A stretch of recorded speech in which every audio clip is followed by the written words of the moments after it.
Comment corriger les erreurs du plugin WooCommerce sur votre site web? C'est la question qui vous a amené à cette vidéo. J'ai préparé une liste complète, avec un guide étape par étape pour corriger toutes les erreurs sur votre site WordPress. Rapidement et objectivement, je vous apprendrai, avec un tutoriel complet, comment corriger l'erreur à laquelle vous êtes confronté, sans perdre votre temps avec des solutions inutiles.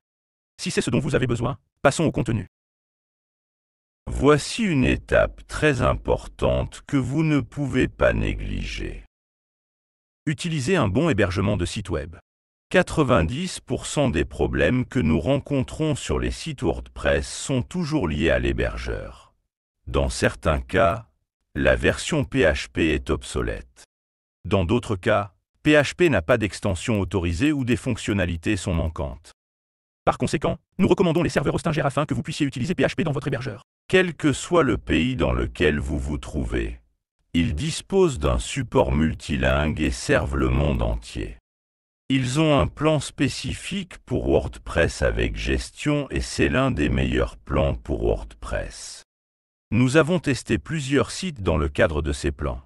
À partir du plan initial, vous pouvez héberger jusqu'à 100 sites web et ils sont compatibles avec absolument tout le monde.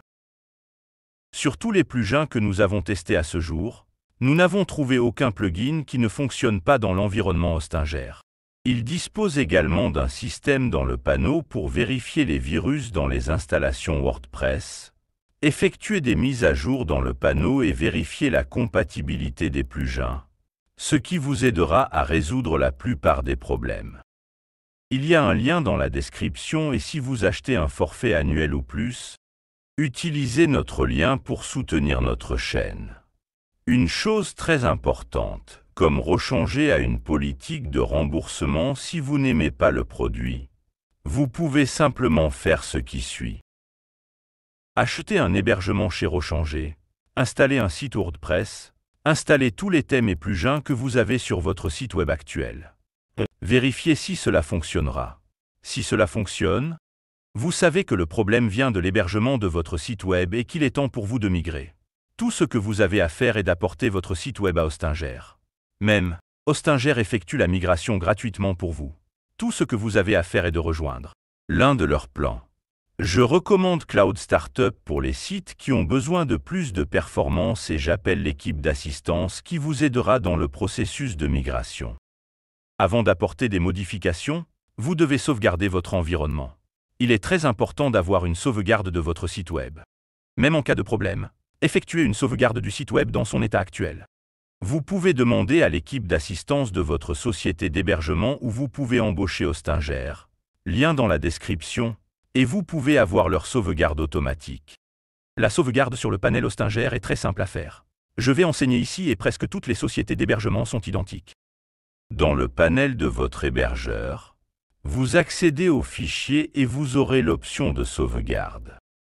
En arrivant ici à l'option de sauvegarde, je peux cliquer sur Créer une nouvelle sauvegarde. Je viens de sélectionner, il m'avertit qu'il va écraser la sauvegarde précédente, continuer et il commence à créer ma sauvegarde. Je dois attendre que cette sauvegarde soit terminée. Je peux donc commencer à apporter les modifications qui résoudront les problèmes liés au plugin et au thème de mon site web. OK, sauvegarde terminée. Vous pouvez maintenant accéder à votre site web et apporter les modifications nécessaires. Si vous rencontrez un problème, il est très simple de restaurer la sauvegarde. Vous pouvez venir ici pour restaurer le site web. Sélectionnez la date de la sauvegarde que vous avez effectuée. Cliquez sur Restaurer et il effectue tout le processus. Ceci chez Hostinger. Si vous utilisez une autre société d'hébergement, contactez simplement le support technique et il vous aidera à résoudre le problème et à effectuer une restauration si nécessaire. C'est la première étape pour résoudre les problèmes. En fait, si vous rencontrez un problème et n'avez aucune nouvelle information sur le site, vous pouvez essayer de restaurer les anciennes sauvegardes pour voir si cela résout le problème que vous rencontrez. Augmenter la mémoire de WordPress lui-même est également une étape qui résout de nombreux problèmes. Augmenter la mémoire disponible pour WordPress. La première chose que vous devez faire est de vérifier auprès de votre hébergeur quelle est la limite de mémoire disponible sur votre serveur. Celui que nous utilisons est un plan spécifiquement pour WordPress. Nous disposons de 3 gigaoctets de mémoire.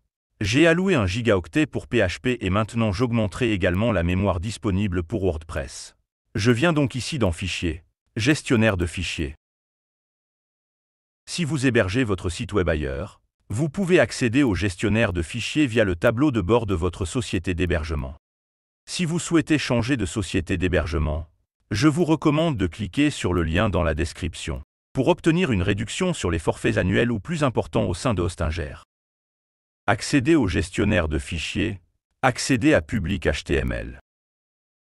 WP inclus, cherchons le fichier appelé default constant.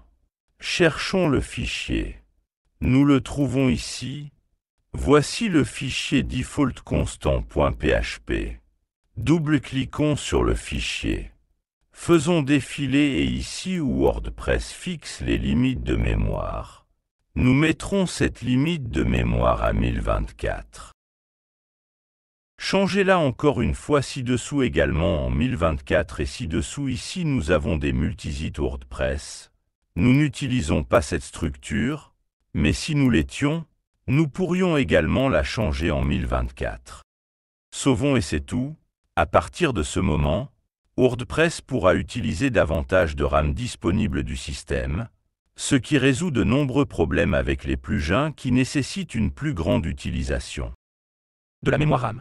Une autre étape consiste à changer le navigateur que vous utilisez. Je sais que cette étape semble évidente, mais dans de nombreux cas, elle résout les problèmes. Testons, allons-y. Sélectionnons le navigateur que nous utilisions précédemment. Copions l'URL et collons-la simplement dans un autre navigateur. Il peut s'agir de n'importe quel navigateur et sur votre ordinateur. Vous disposez certainement de plusieurs navigateurs. Si vous utilisez Windows, Microsoft Edge est fourni par défaut. Si vous êtes sous macOS, vous disposez de Safari. Si vous utilisez Linux, Firefox est fourni en standard. Vous pouvez basculer entre les navigateurs pour voir si la page web s'ouvre. Un autre conseil important est d'essayer d'ouvrir la même page sur votre téléphone portable.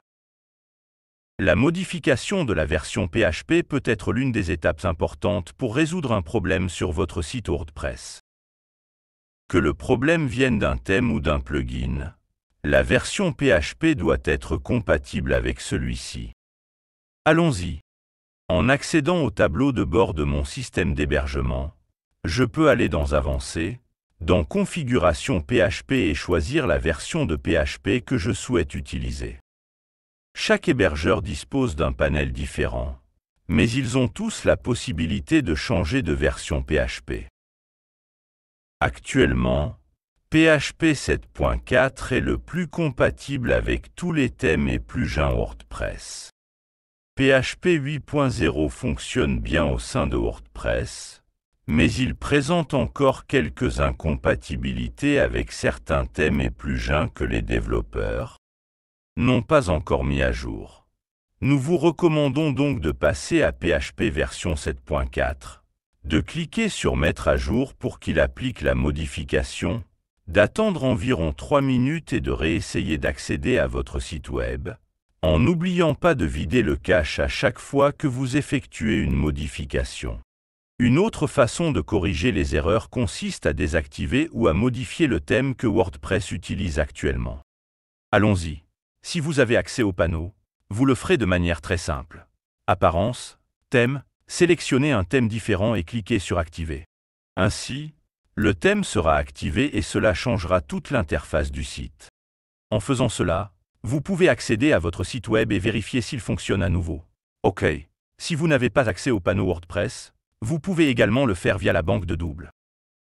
Allons-y étape par étape. La première chose que vous devez faire est d'ouvrir votre gestionnaire de fichiers d'hébergement afin que nous puissions vérifier quels autres thèmes vous avez installés. Allez sur publica.html, allez dans le dossier WP Content, allez dans le dossier des thèmes. Et à l'intérieur du dossier, vous verrez tous les thèmes. Ces thèmes sont les thèmes WordPress par défaut. OK. Allons maintenant dans votre panneau d'hébergement et localisons votre base de données. D'accord, .fiadmin. Et passons dans Fiadmin pour pouvoir modifier votre base de données. Nous allons rechercher une table WordPress chargée de changer le thème WordPress par défaut. Allons ici à notre base de données. Nous avons la table Options. Et nous allons chercher ici le tableau des thèmes. Passons ici à la page 2. Et non. Et ici nous trouvons le modèle et les feuilles de style. Voici les deux tableaux que vous devez modifier pour changer de thème WordPress. Alors allons-y. Supposons que je ne souhaite pas utiliser ce thème, car ce thème pose problème sur mon site web. Je peux venir ici et obtenir le nom d'un autre thème, en cliquant ici sur Renommer, copier le nom du thème, l'annuler, venir ici, double-cliquer et changer le nom du thème. Ici, encore une fois, je change le nom du thème. Je clique hors de l'écran et c'est tout. Les deux lignes ont été échangées et modifiées. Quand je reviendrai sur mon WordPress, je remarquerai que le thème qui est actif actuellement est à nouveau ce thème ici. Donc, en faisant cela, je change le thème actif et si le thème actif générait un type d'erreur. Dans mon WordPress, je le corrige simplement. Une fois cela fait, soit je change le thème de mon site web, soit je mets à jour le thème qui posait problème. Passons maintenant à la solution, où nous modifierons taxe. Dans de nombreux cas, la restauration de taxe à la valeur par défaut de WordPress résout la plupart des problèmes.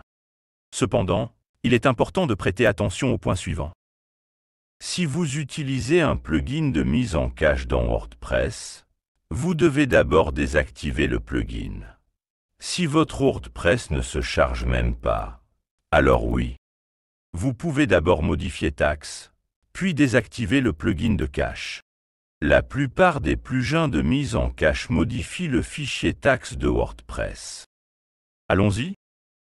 Je vais ouvrir à nouveau mon panneau d'hébergement. Je vais accéder au gestionnaire de fichiers, accéder au gestionnaire de fichiers et rechercher le taxe actuel de mon site web, dans public.html.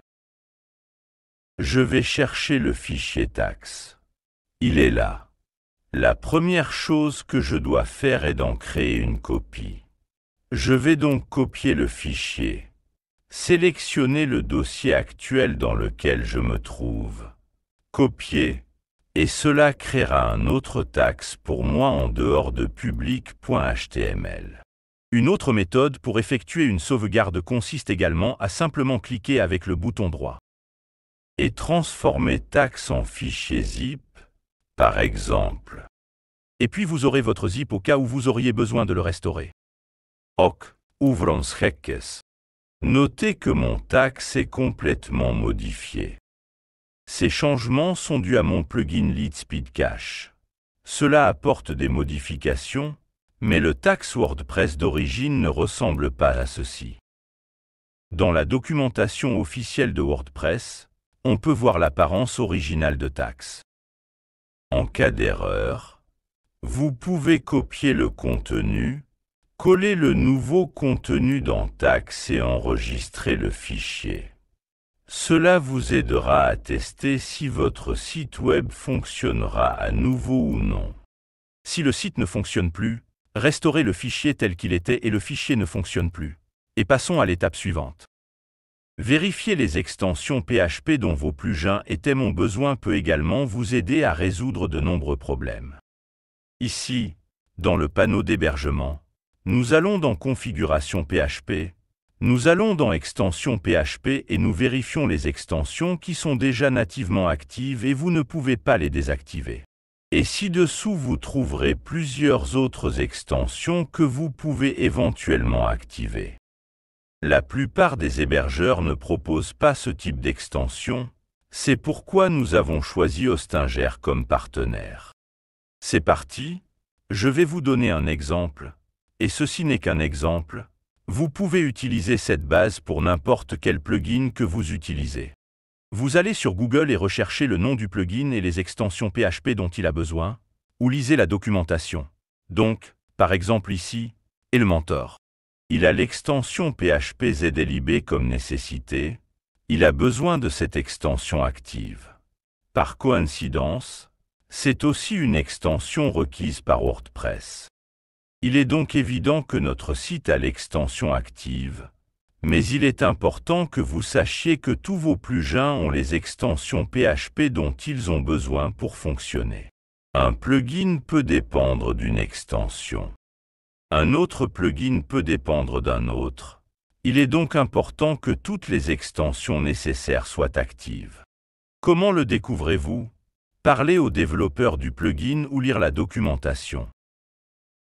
Généralement, la plupart des sociétés d'hébergement proposent toutes les extensions nécessaires, mais il peut y avoir des cas où vous devrez tester pour voir si votre plugin dépend d'une extension.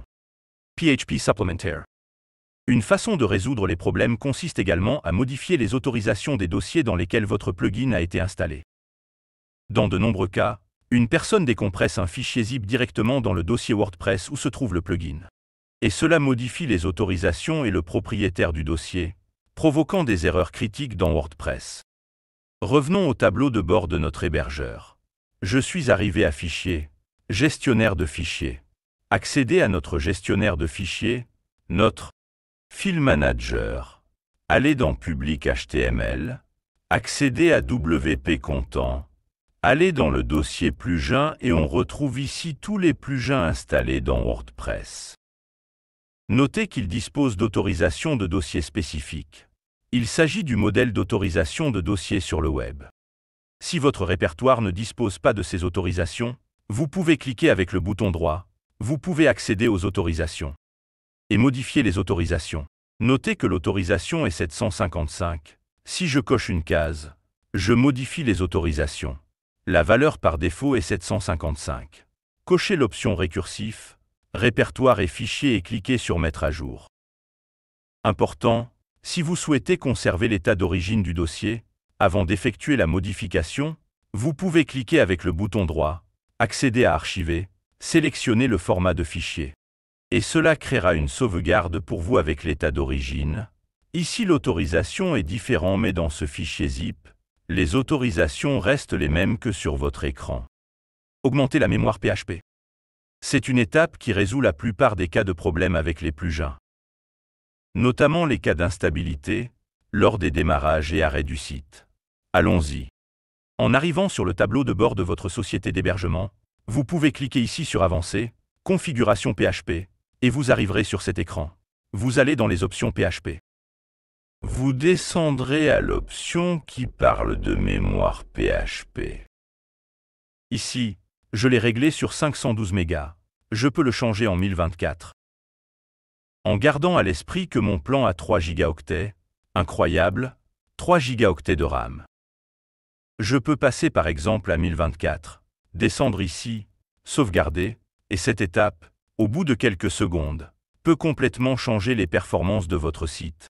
Notamment en faisant plusieurs plugins qui ne fonctionnaient plus à cause de l'utilisation de PHP, sont disponibles sur votre site internet. Mémoire excessive ou pas excessive, juste l'utilisation nécessaire, remettez-les en état de marche. Vérifiez donc auprès de votre hébergeur si votre forfait a des valeurs de mémoire supérieures à 1 gigaoctet, 1024 gigaoctets. Idéalement, les plans devraient avoir plus que cela, car PHP n'est qu'une des parties qui utiliseront la mémoire de votre hébergement. Dans certains cas, le simple fait de vider le cache résout les problèmes au sein de WordPress. Alors qu'allons-nous faire? En cliquant ici à côté du bouton Actualiser, nous allons dans les paramètres du site. Accéder à supprimer les données, réinitialiser les autorisations et recharger la page.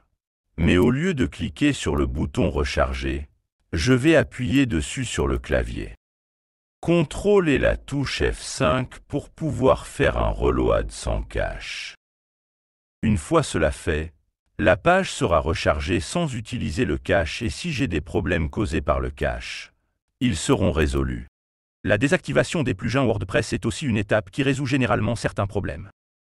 Il se peut que ce que vous ayez dans votre environnement soit un problème de compatibilité et non un problème spécifique au plugin.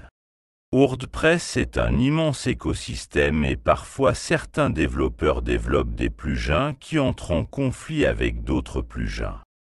La meilleure façon de savoir si le plugin que vous souhaitez utiliser est en conflit avec un autre plugin. En arrivant sur le tableau de bord WordPress et en désactivant les plugins. En cliquant sur Désactiver le plugin et simplement désactiver. Cependant, cela a un petit problème.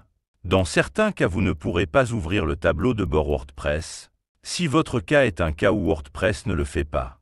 Je ne vais même pas ouvrir le panneau. Je vais vous apprendre à désactiver le plugin d'une autre manière. Ouvrez le panneau de votre hébergeur. Allez dans Fichiers et Gestionnaire de fichiers ou Gestionnaire de fichiers. Cliquez sur votre gestionnaire de fichiers et lorsque vous l'ouvrirez, vous aurez accédé au dossier public HTML. Accédez au dossier public HTML. Sur certains serveurs, ce dossier peut s'appeler www. Allez dans WP Content, le dossier plugin, entrez-le, et à l'intérieur du dossier plugin, vous verrez que vous aurez des dossiers avec les noms des plugins que vous utilisez. Par exemple, ici j'ai un plugin appelé modèle de page complet. Ce que je vais faire, c'est désactiver ce plugin. Mais pas ici. Si mon WordPress ne s'ouvrait pas, je pourrais juste renommer, en cliquant avec le bouton droit. Je vais renommer, et je change le nom du dossier. Je vais juste ajouter un soulignement à la fin, et cliquer sur renommer, ça a changé le nom du dossier, et quand j'arrive, WordPress est mis à jour. Je verrai que le plugin a été désactivé. Donc si ce plugin posait problème dans mon installation WordPress, je l'aurais désactivé, et mon WordPress fonctionnerait à nouveau, me faisant ainsi savoir que ce plugin est un problème, si ce plugin a été désactivé, comme je l'ai fait maintenant. Et même si WordPress n'a plus fonctionné, je dois continuer à désactiver les autres plugins, à renommer le dossier, ou à les désactiver via le panneau, jusqu'à ce que WordPress fonctionne à nouveau. Dès que WordPress recommencera à fonctionner, je saurai quel plugin a causé le problème. Je vais donc revenir au dossier ici et remettre le nom du dossier du plugin à l'original. Ramenez le nom du dossier du plugin à l'original, en supprimant le soulignement afin que le nom du dossier du plugin reste tel qu'il devrait être. Je mets à jour ma page de plugin et je peux désormais réactiver le plugin. Tous les autres, à l'exception du plugin qui a créé l'erreur au sein de mon site. De cette façon, je saurai lesquels des plugins dont je dispose dans mon environnement ont généré une erreur dans WordPress. Temps, c'est de l'argent. Si vous avez besoin d'une équipe pour résoudre des problèmes avec vos applications, votre infrastructure et votre application web, contactez-nous. Le lien dans la description à notre calendrier ouvert au public avec les heures et les jours que vous pouvez sélectionner. Commandez et recevoir notre service exclusif d'un groupe de passionnés de technologie à un client qui en a besoin. Votre temps vaut beaucoup pour nous. Si vous ne le souhaitez pas, ce n'est pas grave. Regardez simplement la vidéo jusqu'à la fin et je suis sûr que vous pourrez résoudre votre problème. Si vous voulez gagner de l'argent en résolvant des problèmes WordPress, il y a un lien dans la description qui vous mènera à la meilleure formation qui soit. Je veux que vous réfléchissiez à ce qui suit. Selon vous, qu'est-ce qui est le plus probable? Que quelqu'un vous paie 1000 $ pour un site web dont il ne sait même pas s'il en a besoin? Ou que quelqu'un qui a déjà un site web fonctionnel et qui a un problème vous paie 1000 $ pour le résoudre? Résolvez les problèmes avec des outils déjà existants. C'est un marché immense et peu exploré. Vous avez la possibilité de travailler sur l'urgence, le besoin d'entreprises déjà actives. Cliquez sur le lien dans la description et je suis sûr que vous l'aimerez. Si aucun des points précédents de cette vidéo n'a réussi à résoudre votre problème, je vais faire ici un tutoriel simple et rapide sur la façon dont vous pouvez contacter le support WooCommerce via WordPress.org. Allez, je suis déjà là sur la page WordPress.org. Sur la page WooCommerce, plus précisément. Je laisse le lien vers cette page directement dans le premier commentaire épinglé pour que vous puissiez accéder exactement à cet endroit où je suis ici. Une fois dans WordPress.org, connecté à votre compte, vous accéderez au lien que j'ai laissé ci-dessous. Vous cliquerez sur l'onglet Support. En entrant dans l'onglet Support, nous créerons un sujet. Ce sujet vous servira de ticket pour contacter le support e-commerce. Pour résoudre tout problème que vous rencontrez. Je vais prendre quelques informations ici à titre d'exemple pour que vous compreniez. Je vais tout remplir ici, mais je ne vais pas l'envoyer. Vous remplissez ces informations et vous allez l'envoyer et ils vous répondront une réponse sur le problème que vous. Rank and Trace. Je vais vous apprendre maintenant quelle est la meilleure méthode pour que vous leur envoyiez ce ticket, afin qu'ils répondent le plus rapidement possible et comprennent de la manière la plus simple le problème que vous rencontrez sur votre site web. Allons-y. La première chose que j'ai faite ici a été d'ajouter un sujet à mon ticket. Je vais mettre ici un lien maintenant que vous, dans ce cas, remplirez avec le lien vers votre site web. Ci-dessous le corps du texte. Ce que je vais ajouter dans ce corps de texte, c'est l'environnement dans son ensemble. Où mon site web est hébergé, je vais vous expliquer ce que j'essaie de faire et quelle erreur j'obtiens. Je vais vous montrer ça maintenant.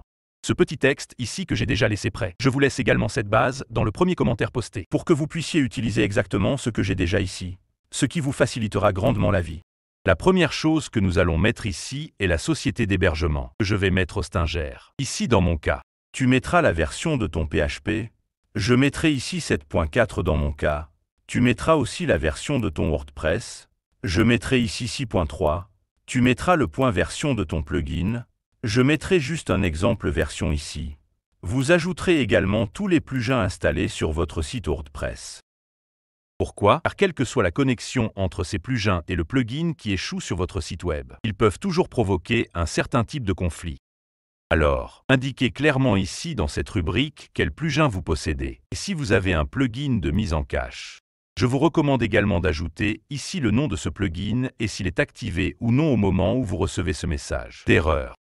Juste après cela, je vous demanderai également d'ajouter un message expliquant quel processus vous essayez de suivre et comment il devrait fonctionner. Et puis ajoutez comment le processus fonctionne réellement et quel code d'erreur vous obtenez lorsque vous essayez d'effectuer le processus. Enfin, je vais vous donner un addendum. Chaque fois que vous envoyez un message à tout type de support pour tout type d'outils sur Internet, écrivez toujours en anglais, car c'est la langue mondiale utilisée sur le web. Ainsi, chaque fois que vous envoyez ceci, envoyez tout type de support, tout type de message à une entreprise sur le web, envoyez-le en anglais. Enfin, ajoutons quelques balises pour ce sujet. Vous n'en avez pas besoin ci-dessous. J'ajouterai quelques balises pour ce sujet. Vous n'avez pas besoin de cocher l'une des cases ci-dessus. Cochez simplement la dernière afin qu'il puisse vous avertir par email lorsque ce sujet aura reçu une réponse. C'est tout. Vous pouvez soumettre une soumission et ils vous répondront certainement bientôt au sujet de la résolution de ce code. Pas de ce code, de cette erreur que vous recevez. Et voilà, la vidéo se termine ici. Merci.